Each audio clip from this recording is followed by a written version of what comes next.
আসসালামু আলাইকুম প্রিয় দর্শক, আমি আমিরুল মোমিনিন মানিক আপনাদের প্রত্যেককে আমন্ত্রণ জানাচ্ছি চেঞ্জ টিভির এই লাইভ পর্যালোচনায়। প্রিয় দর্শক, আজ ১৬ই জানুয়ারি ২০২৫, এই মুহূর্তে রাত ৯টা বেজে ২৭ মিনিট।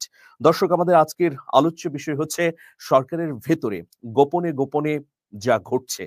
আপনাদের মতামত বা প্রশ্ন থাকলে অবশ্যই আমরা নিতে চাই। প্রিয় দর্শক, আমি আগের আলোচনায় বলেছি যে সরকারের মধ্যে দুটো পক্ষ রয়েছে। ডিপ স্টেট, সরকারের ভেতরে যে আরেকটি নিয়ন্ত্রণকারী ব্যবস্থা, সেটাকে সাধারণত ডিপ স্টেট বলে। তো প্রত্যেকটা সরকারের মধ্যেই আসলে দু ধরনের গতি প্রকৃতি বা চিন্তা চেতনার ধারা থাকে। এই অন্তর্বর্তীকালীন সরকারের মধ্যেও দুটো ধারা রয়েছে।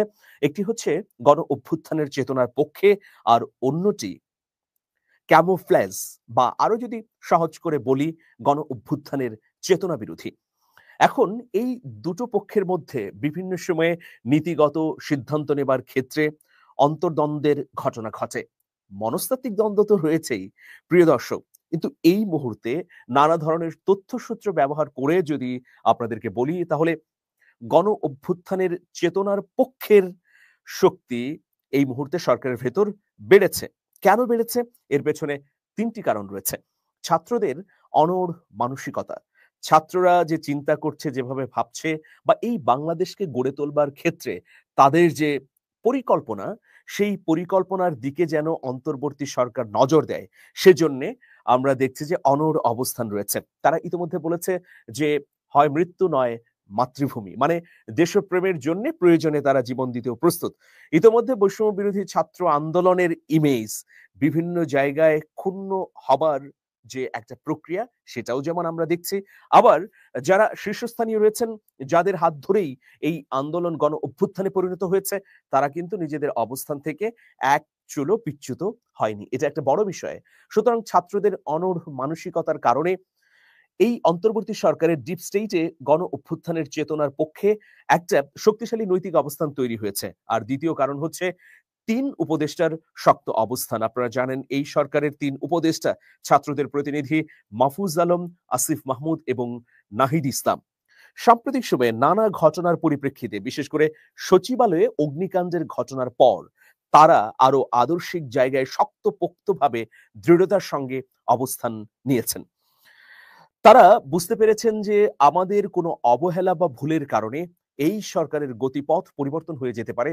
এই সরকারের উপর সিন্দাবাদের ভূতের মতো চেপে বসতে পারে অন্য কিছু। সুতরাং আমাদেরকে সার্বক্ষণিকভাবে অতন্দ্র প্রহরীর মতো কাজ করতে হবে। সেই জন্য আমি একটা উদাহরণ দিচ্ছি। আপনারা দেখবেন যে ছাত্রদের প্রতিনিধি এই ৩ উপদেষ্টা এখন কিন্তু সচরাচর প্রেস মিটে আসছেন না বা বিভিন্ন অনুষ্ঠানাদিতে যাচ্ছেন না। তাহলে তারা কি করছেন? তারা প্রথমত তাদের মন্ত্রণালয়কে গুছাবার বা মন্ত্রণালয়ের সম্পৃক্ত কাজগুলোর দিকে নজর দিয়েছেন। সামগ্রিক অর্থে এই সরকার যেন সফল হয়, এই সরকারের প্রতি মানুষের যে ৩টি প্রত্যাশা, প্রথমত গণহত্যার বিচার, দ্বিতীয়ত সংস্কার এবং তৃতীয়ত নির্বাচন, সেই ৩টি বিষয় যেন শক্তিশালীভাবে সংস্কারের মধ্য দিয়ে চূড়ান্ত রূপে যেতে পারে, সেই জন্যে মাহফুজ আলম, নাহিদ ইসলাম এবং আসিফ মাহমুদ ৩ জনই কাজ করে যাচ্ছেন। প্রিয় দর্শক, আপনাদের আরো আমি উদাহরণ দিতে চাই যে এই ৩টি কারণে গণ অভ্যুত্থানের পক্ষের শক্তির দৃঢ়তা এবং এই পক্ষে অবস্থান বেড়েছে অন্তর্বর্তী সরকারে। যেমন একটা উদাহরণ দিচ্ছি যে আপনারা জানেন যে বিডিআর হত্যাকাণ্ডের বিচারে কমিশন গঠিত হয়েছে। সেই কমিশনের প্রধান হয়েছেন অবসরপ্রাপ্ত মেজর জেনারেল আলম ফজলুর রহমান। এই যে বিডিআর হত্যাকাণ্ডের কমিশন গঠন, এটা কিন্তু সরকার প্রথমে করতে চায়নি, কিন্তু ছাত্রদের পক্ষ থেকে অব্যাহত চাপ, বিশেষ করে মাঠে বিডিআর হত্যাকাণ্ডের শিকার পরিবারের সদস্যরা যেভাবে অবস্থান গ্রহণ করেছে এবং বিচারের পক্ষে আওয়াজ তুলেছে, আর অন্তর্বর্তীকালীন সরকারের ভেতরে ৩ উপদেষ্টা শক্ত অবস্থান নেয়, এই সরকারের ভেতরে যারা গণ অভ্যুত্থানের চেতনা বিরোধী আছেন, তারা চুপসে গেছেন এবং এই কমিশন গঠন করতে বাধ্য হয়েছেন। এই কমিশনের প্রধান কে হবে, এটা নিয়েও একটা দ্বন্দ্ব বা বিতর্ক ছিল।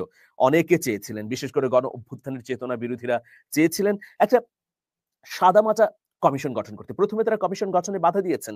দ্বিতীয়ত তারা চেয়েছেন যে এই কমিশন যেন যথাযথভাবে কাজ না করতে পারে, সেই জন্যে একজন ঠুঠো জগন্নাথকে বসাতে। কিন্তু ছাত্রদের পক্ষ থেকে এবং বিডিআর হত্যাকাণ্ডের শিকার পরিবারের পক্ষ থেকে অবসরপ্রাপ্ত মেজর জেনারেল আলম ও ফজলুর রহমানের নামই প্রস্তাব করা হয়। শেষ পর্যন্ত অন্তর্বর্তী সরকারে গণ অভ্যুত্থানের চেতনার পক্ষে অবস্থান গ্রহণকারীরা বিজয়ী হয়। আলম ও ফজলুর রহমানের নেতৃত্বে এই বিডিআর হত্যাকাণ্ডের বিচারে কমিশন গঠিত হয়। এখন দেখুন আরেকটি বিষয়, জুলাই রেভলিউশন। এটা নিয়ে অনেক জল ঘোলা হয়েছে। গত বছরের 31শে ডিসেম্বর এই জুলাই প্রোক্লামেশনটি করার কথা ছিল বৈষম্য বিরোধী ছাত্র আন্দোলনের, কিন্তু সরকারের পক্ষ থেকে একটা সমঝোতা হয়েছে ছাত্রদের সঙ্গে। ফলে এখন রাজনৈতিক দলগুলোর সঙ্গে জুলাই প্রোক্লামেশন নিয়ে আলোচনা হলেও এটা যে হতে যাচ্ছে একদম ধ্রুব সত্য একটা ব্যাপার। অনেক দোলাচলতা বা জল্পনা কল্পনা ছিল যে প্রোক্লামেশন অফ জুলাই রেভলিউশন হবে কিনা, কিন্তু ডিপ স্টেট থেকে এখন আমরা নিশ্চিত হয়েছি যে এটা হবেই। এখন এটা হবে যদি ধরুন যে এটা হবার ক্ষেত্রে কোনো রাজনৈতিক দল বাধা প্রদান করলো, তাহলে কি হবে? কোনো রাজনৈতিক দল যদি প্রোক্লামেশন অফ জুলাই রেভলিউশনের ক্ষেত্রে বাধা প্রদান করে বা ভিন্নমত পোষণ করে, তবুও এই ঘোষণাপত্রটি জারি করবে অন্তর্বর্তীকালীন সরকার। কারণ এটা জারি করার জন্য ছাত্রদের পক্ষ থেকে যেমন চাপ রয়েছে, একইভাবে অন্তর্বর্তীকালীন সরকারের ৩ ছাত্র উপদেষ্টার পক্ষ থেকেও নিবিড় তদারকি রয়েছে। পাশাপাশি এই ৩ উপদেষ্টাকে সাহস, শক্তিমত্তা এবং বুদ্ধি দিয়ে যাচ্ছেন আরো কয়েকজন উপদেষ্টা। প্রিয় দর্শক, এখন এই যে ঘটনা প্রবাহ, এর মধ্য দিয়ে এটা স্পষ্ট হচ্ছে যে অন্তর্বর্তী সরকারের অভ্যন্তরে ছাত্রদের প্রভাব আগের তুলনায় বেড়েছে। আমি যদি বলি যে গত মাসেও এই প্রভাব খানিকটা ক্ষয়িষ্ণু ছিল, কিন্তু জানুয়ারির শুরু থেকেই এই প্রভাব ধীরে ধীরে বাড়তে শুরু করে। এখন চ্যালেঞ্জ হচ্ছে এই প্রভাবটি আসলে ধরে রাখতে পারবে কিনা ছাত্ররা। এর জন্য সজাগ থাকতে হবে, সবসময় তদারকি করতে হবে। এখন দেখুন এই সরকার কিন্তু তার লক্ষ্য পানেই এগিয়ে যাচ্ছে। কিভাবে এগুচ্ছে?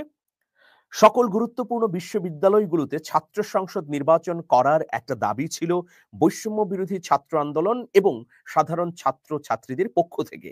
সেই দাবি পূরণে ইতিমধ্যে কাজ শুরু হয়ে গেছে। আপনারা জানেন যে ঢাকা বিশ্ববিদ্যালয়, জাহাঙ্গীরনগর বিশ্ববিদ্যালয়, চট্টগ্রাম বিশ্ববিদ্যালয়, রাজশাহী বিশ্ববিদ্যালয়, এই গুরুত্বপূর্ণ বিশ্ববিদ্যালয়গুলোতে ছাত্র সংসদ নির্বাচনের আমেজ শুরু হয়ে গেছে। এই নির্বাচনটি যে এখন হচ্ছে, এটাও দিনের আলোর মতোই সত্য ব্যাপার। কোনো কোনো পক্ষ বা কোনো কোনো ছাত্র সংগঠন নির্বাচনে অনীহা প্রকাশ করলেও এটি হতে যাচ্ছে এবং এটি খুব দ্রুততম সময়ের মধ্যে হচ্ছে। এখন প্রশ্ন হচ্ছে যে তাহলে এই সরকার ভেতরে ভেতরে কি করছে? এই সরকার ভেতরে ভেতরে ৩টি কাজের জন্যই দুর্দান্তভাবে এগিয়ে যাচ্ছে। যদিও এই সরকারের নানাবিধ দুর্বলতা রয়েছে। এখন এই সরকারের মধ্যে ৩ জন ছাত্র উপদেষ্টা যে রয়েছেন, তারা কিন্তু তাদের লক্ষ্যপানে এগিয়ে যাবার জন্য সর্বশক্তি নিয়োগ করেছেন। কিভাবে সেটা? ধরুন প্রথমত হচ্ছে সংস্কার কার্যক্রমগুলো সম্পন্ন করে এগুলো বাস্তবায়ন করা। দ্বিতীয়ত হচ্ছে গণহত্যার বিচার করা। এখন দেখুন প্রথমে আমি আসি যে ঐকমত্যের ভিত্তিতে জুলাই প্রোক্লামেশন। এখন জুলাই প্রোক্লামেশন ছাড়াও আপনারা জানেন ৬টি কমিশন তাদের সংস্কার প্রস্তাব উপস্থাপন করেছে।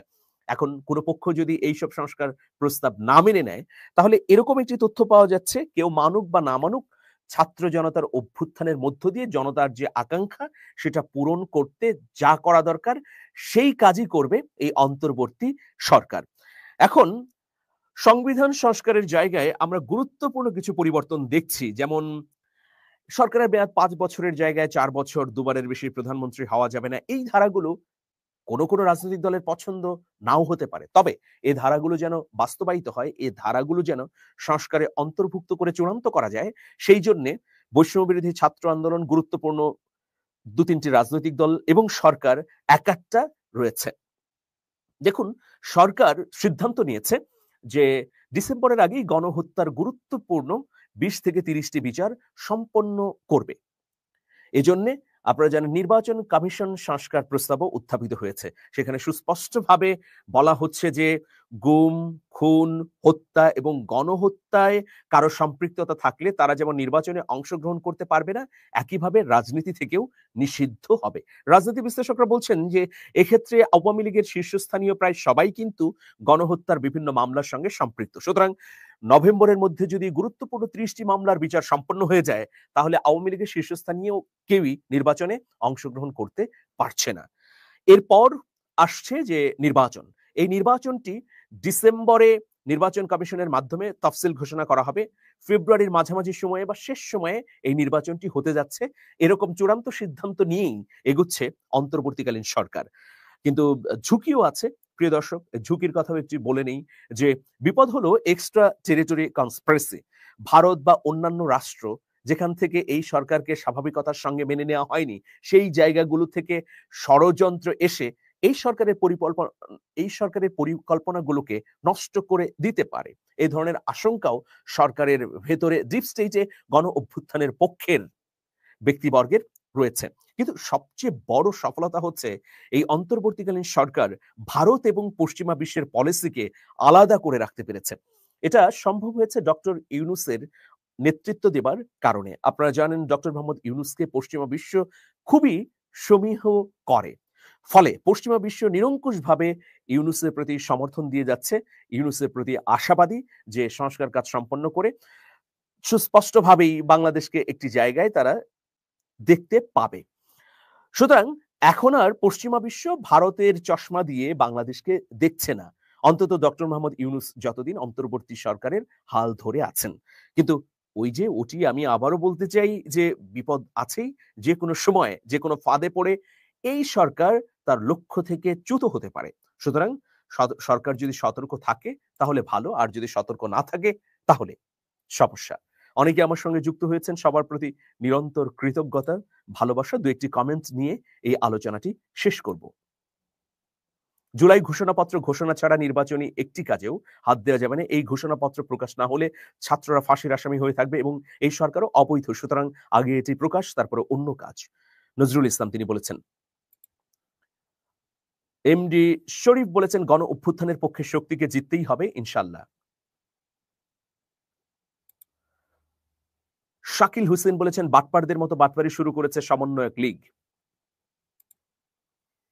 কাজী ইলিয়াস কল্লোল বলেছেন ঘোষণাপত্র আর হবে না, তাদের জীবন স্বাধীন বাংলাদেশের দরকার নেই। কাজী ইলিয়াস কল্লোল, আমি তাকে চিনি, তিনি একজন নির্মাতা, তিনি সবসময় নেতিবাচক কমেন্ট করেন। তবু আপনাকে সাধুবাদ যে আপনি আমার ভিডিওগুলো দেখছেন, অনেক ধন্যবাদ আপনাকে। হাসনা হেনা, মানিক ভাই সমন্বয়কদের মূল্যায়ন করতে চাচ্ছে না কিছু বিরোধী দল, তার মধ্যে বিএনপির নাম সবার আগে। আমার মনে হয় বিএনপি দেশটাকে তছনছ করে দেবে। অনেক অনেক ধন্যবাদ এইসব মতামতের জন্য। প্রিয় দর্শক, আপনারা ভালো থাকুন, আবারও দেখা হবে। শুভেচ্ছা নিরন্তর। আল্লাহ হাফেজ।